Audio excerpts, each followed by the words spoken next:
semua Bapak Ibu sekalian, ingat kalimat ini. Saya perlambat sedikit.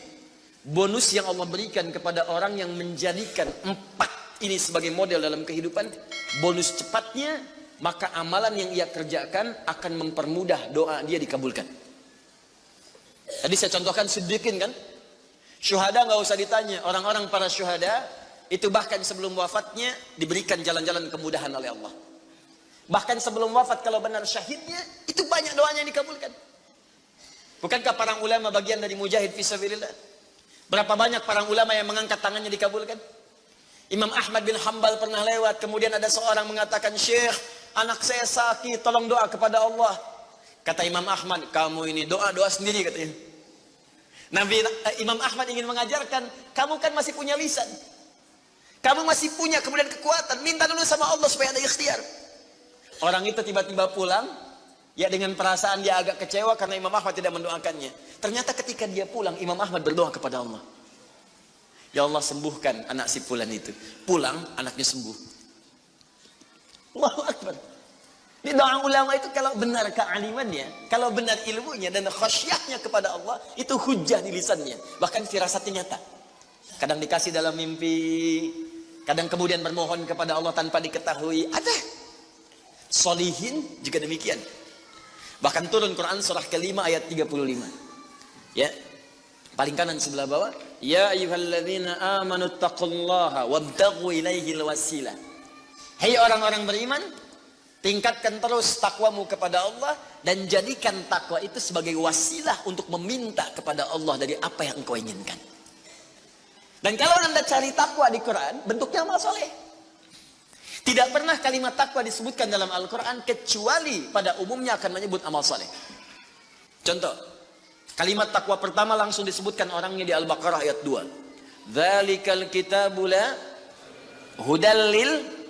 Siapa muttaqin orang takwa di sini? Sebutkan ayat 3 dan 4-nya. Alladzina yu'minuna bil ghaib wa yuqimunas. Lihat sini. Iman dulu. Iman baru kemudian sholat. Masih ingat di pertemuan lalu, sebuah amal menjadi soleh kalau didahului oleh apa? Iman.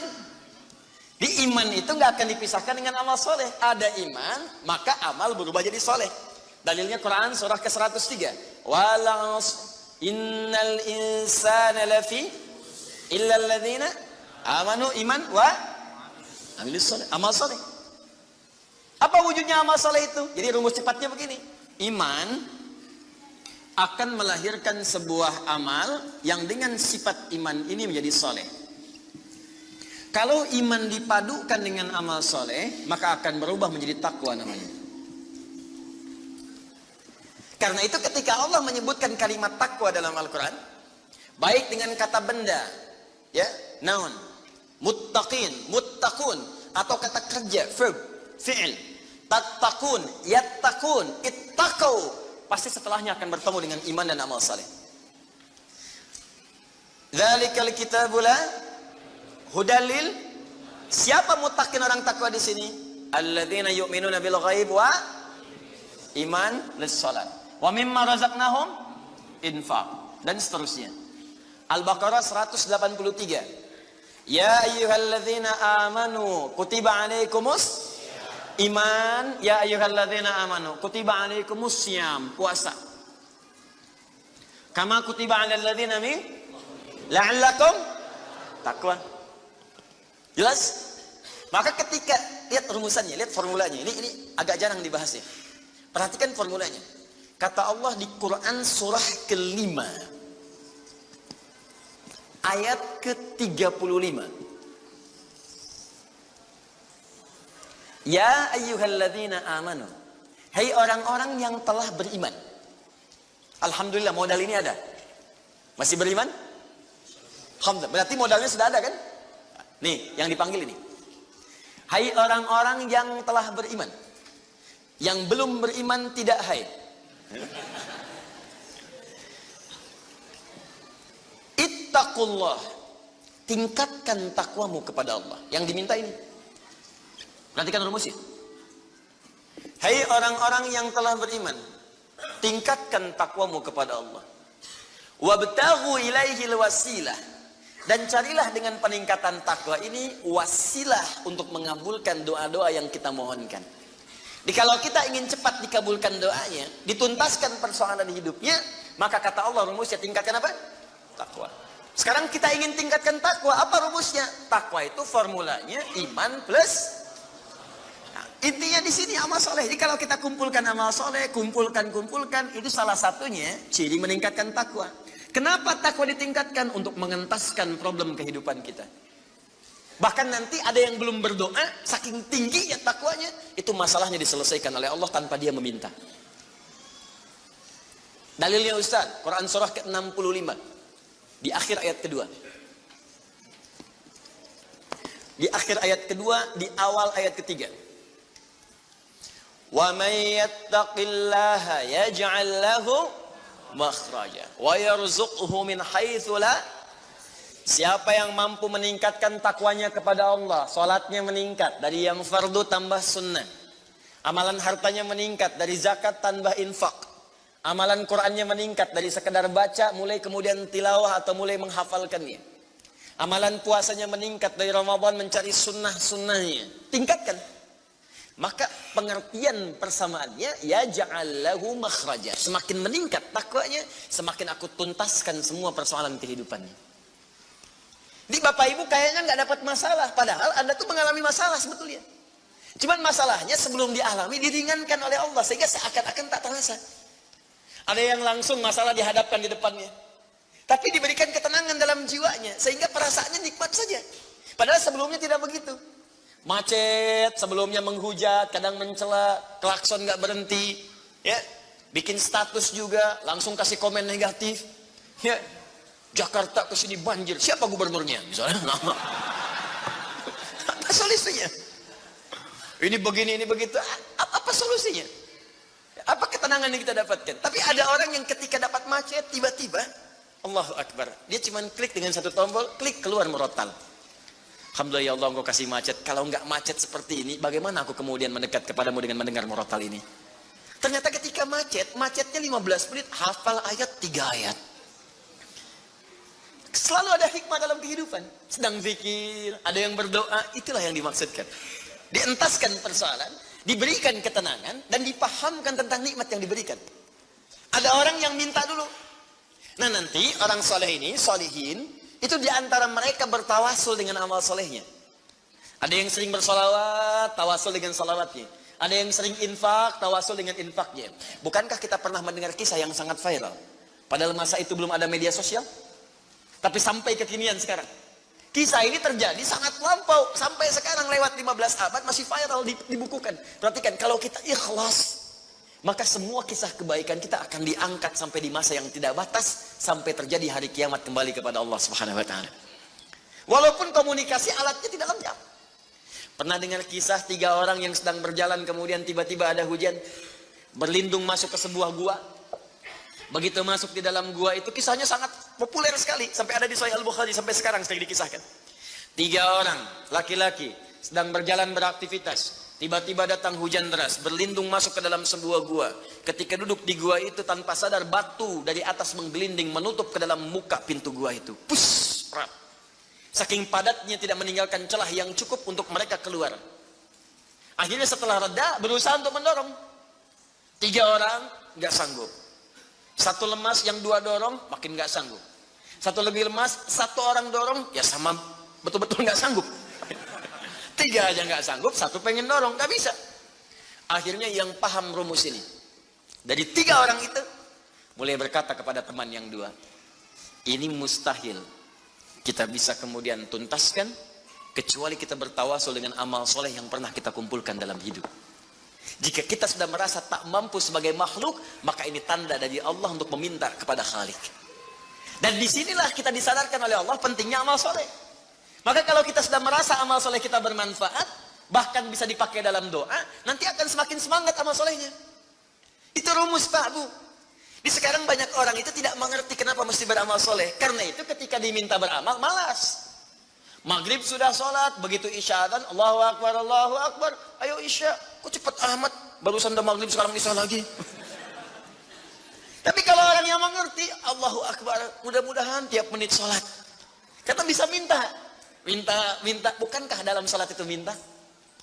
Ya, Rabbighfirli warhamni wajburni warfa'ni. Permintaan semua. Dalam sujud minta lagi, minta. Selesai. Maka 3 orang itu bermohon dengan amalannya. Yang satu mengatakan, ya Allah, saya punya seorang ibu yang saya baktikan hidup saya untuk melayani beliau. Saya bekerja pulang kemudian tidak pernah saya mengambil sesuatu sebelum ibu saya dulu.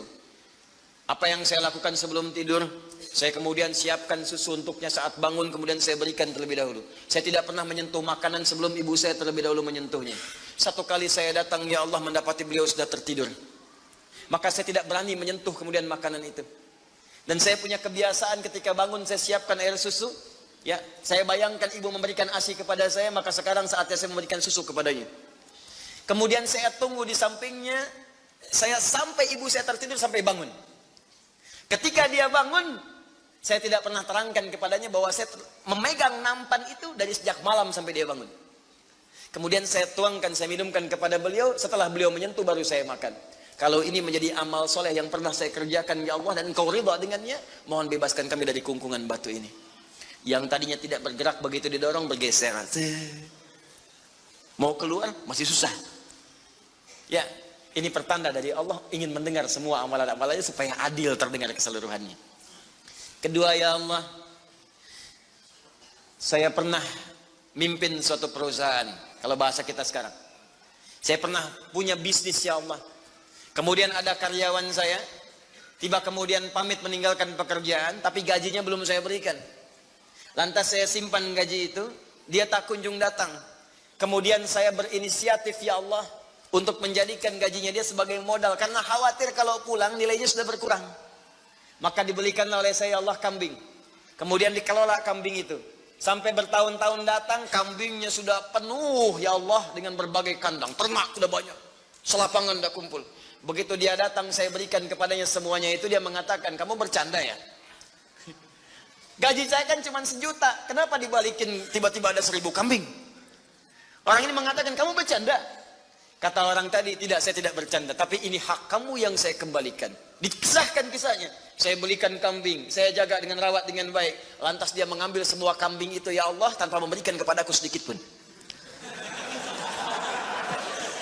Makasih ya, pergi gitu kan. Masya Allah. Ya gitu, kalau Baduy itu unik gitu ya. Bukan yang di sini, Arab maksudnya. Ya. Unik gitu. Jadi lugu, polos, berangkat. Ya. Apa yang terjadi? Maka aku pun, ya Allah, menerima. Dengan berharap ridhomu saja tanpa meminta imbalan sedikit pun darinya. Dia pergi meninggalkanku, aku mengharap ridho darimu. Maka aku bermohon kepadamu, ya Rabb, kalau dengan itu kemudian engkau ridho, maka bebaskan kami dari kungkungan batu ini. Didorong, geser lagi. Perhatikan bagian yang ketiga ini. Ini tidak mudah karena termasuk bagian dari dosa besar. Meninggalkan dosa besar mendatangkan anugerah yang berlimpah tanpa batas. Ya Allah, dulu aku seorang rentenir.